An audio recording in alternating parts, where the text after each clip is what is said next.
Hola, bienvenidos nuevamente a mi canal de Gerald Psiquis. Espero que estén muy bien. El día de hoy quiero compartir con ustedes algunos tips para afrontar la ansiedad. Así que empecemos. Antes de empezar a hablar de cualquier tipo de situación de afrontar, lo primero que tenemos que hacer es reconocer, identificar y entender a profundidad a qué nos estamos enfrentando. Entonces, en este caso, yo quiero afrontar la ansiedad. Seguramente si tú en algún momento la has sentido, te has dado cuenta que afecta no solamente a nivel emocional, sino que también tu mente en algunos momentos o se paraliza o va muy rápido, o el cuerpo también toma unas reacciones que son complejas de manejar o de controlar en su momento. Entonces, antes de categorizar si esto es bueno o es malo, por lo general se denomina malo porque la sensación que lo acompaña es demasiado desagradable. Sin embargo, hay que entender cuál es su función. Si se me está presentando este tipo de complejidad, es porque algo está pasando dentro de mí y esto en sí es simplemente un síntoma. En el video que te compartí de los 10 tips para mejorar la salud emocional, ahí te explicaba cómo cada una de las emociones tienen una función en nuestro organismo y cómo las emociones básicas son las que se anteponen o de a partir de ellas subyacen las emociones secundarias. Y entonces aquí, ¿cuál sería la emoción que subyace de la ansiedad? Pues evidentemente es el miedo. El miedo, entonces, ¿cuál es su función? Su función es protegernos de algún tipo de peligro. Sin embargo, la ansiedad como tal interpreta este peligro como algo real, aunque puede ser que no lo sea. Para él se componen de varios aspectos en los que está también la parte mental, la parte emocional y la parte física. Se siente muy real y tu cuerpo también se acelera, se descontrola un poco porque para él le está diciendo hay que ponernos en marcha para sobrevivir, ¿sí? Porque su función como tal es sobrevivir.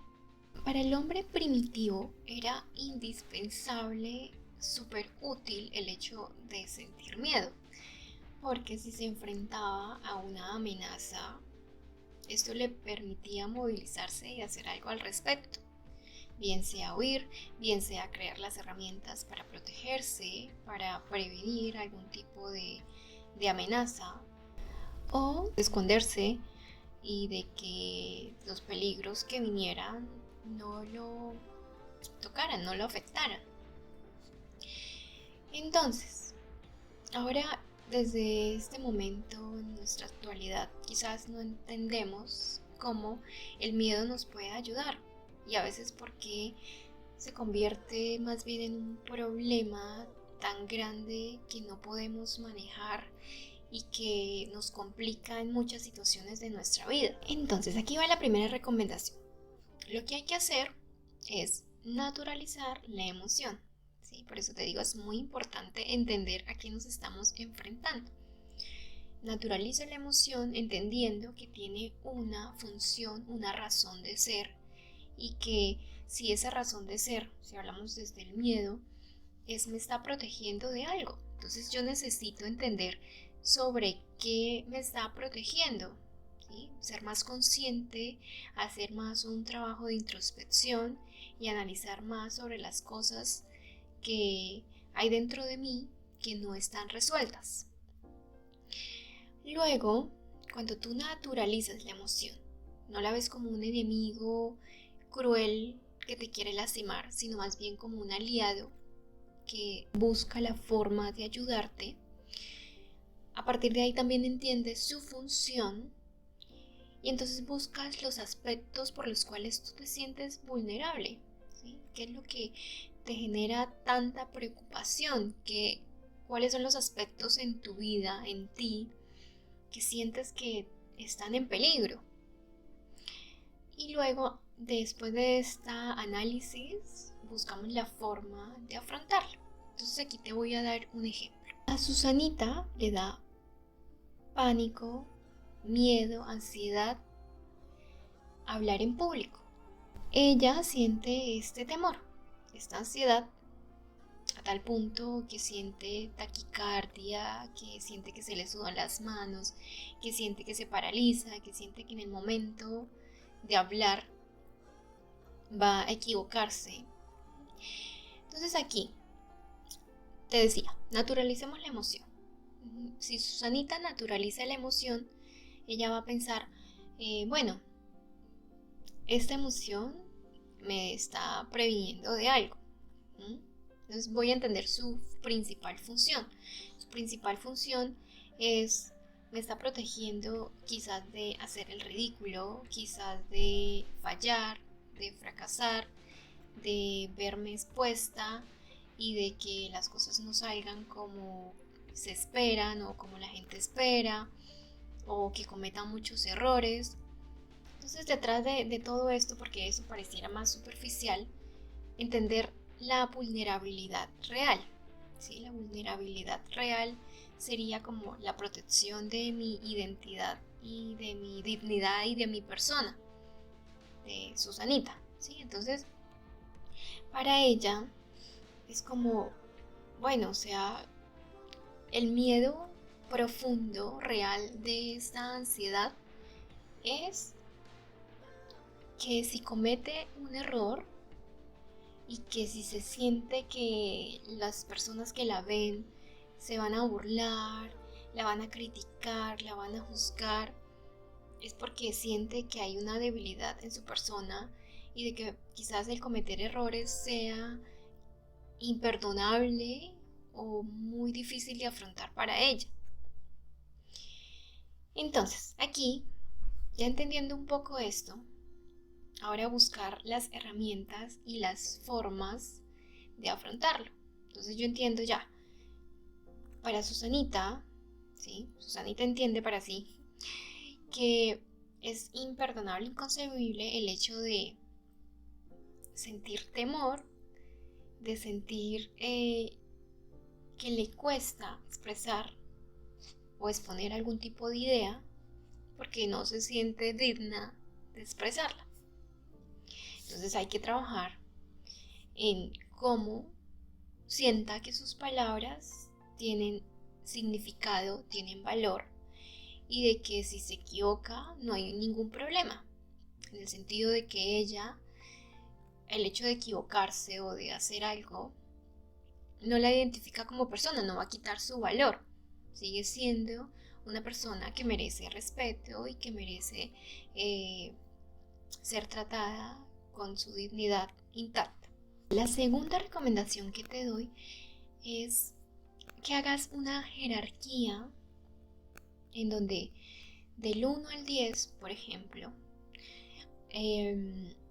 identifiques las situaciones que más ansiedad y menos ansiedad te causan.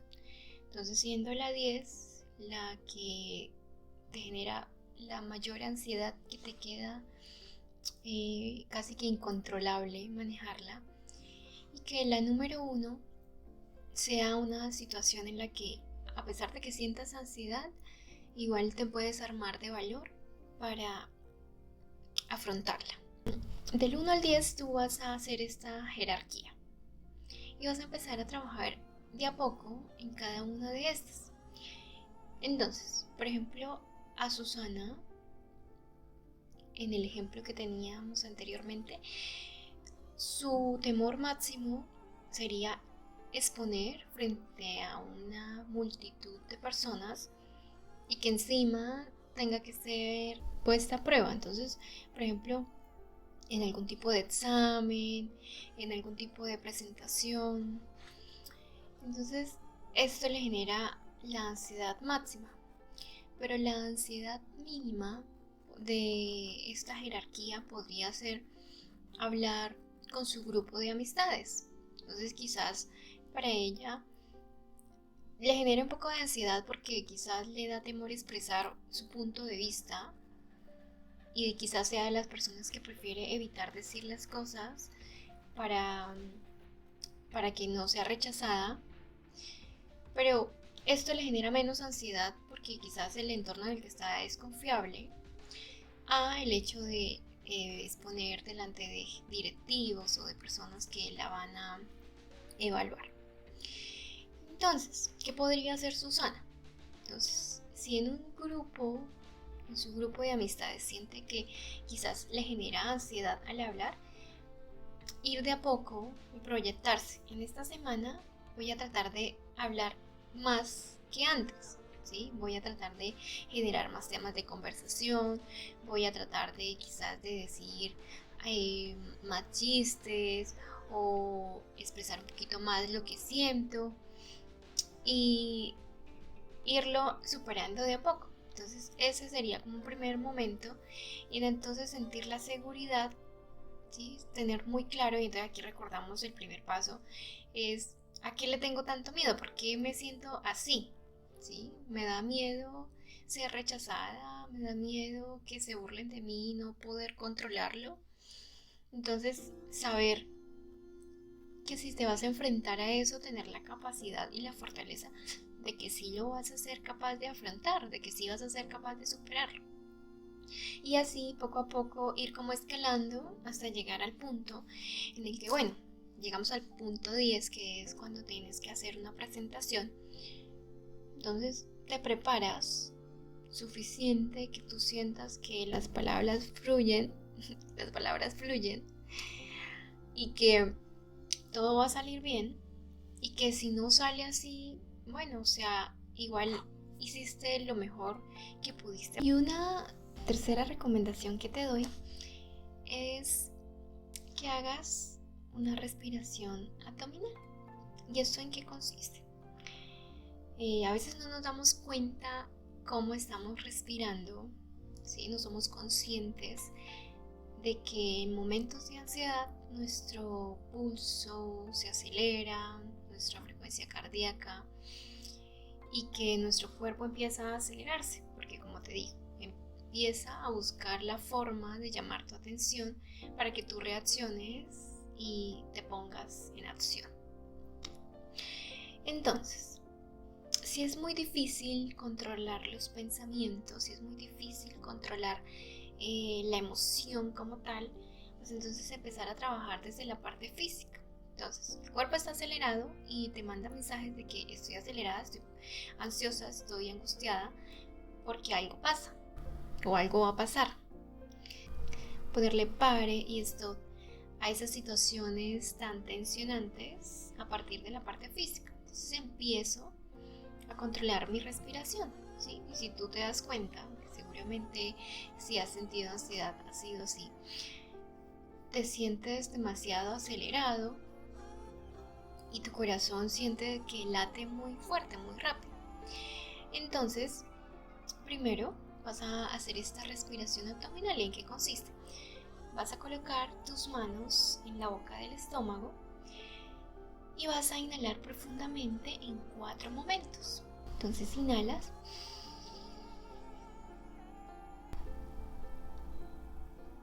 Contienes en 2 momentos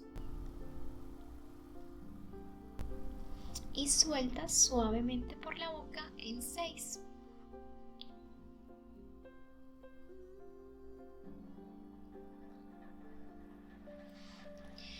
Y entonces aquí lo vas a hacer en unas repetidas ocasiones, ¿sí? No, digamos que no hay un número exacto, pero al menos si lo haces en unas 15 repeticiones, te vas a dar cuenta cómo tu cuerpo poco a poco empieza a relajarse y entonces le empieza a mandar mensajes a tu cerebro de que ya, o sea, mi cuerpo está tranquilo, mi cuerpo se está relajando, significa que no hay peligro, que estoy bien, que no hay nada de qué preocuparse.